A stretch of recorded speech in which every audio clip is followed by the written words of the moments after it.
How to fix failed to load Onlinefix64.dll from the list error code 126. Hey friends, if you're getting the failed to load Onlinefix64.dll error when trying to launch a game, don't worry, I've got you covered. Make sure to stick around till the end and let's get into it.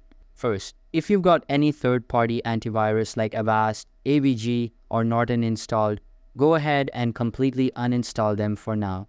These can interfere with certain game files.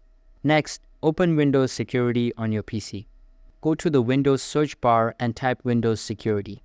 Open it. On the left, click on Protection History. Look through the blocked items and find anything named Onlinefix64.dll. When you spot it, click the drop-down arrow.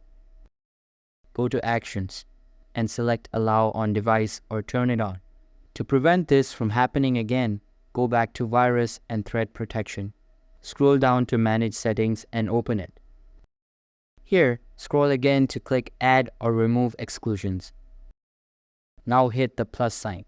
Choose Folder and select the folder where your game is installed. This tells Windows to ignore files in that folder from now on. If you don't see the file in Protection History, just extract the game again and follow the same steps to add the folder to exclusions before launching. Still having issues? Turn off real-time protection under Manage Settings, then reinstall or re-extract the game and set the exclusion again. That should completely solve it. And that's it. If this helped, don't forget to like and subscribe for more tech tutorials. Thanks for watching.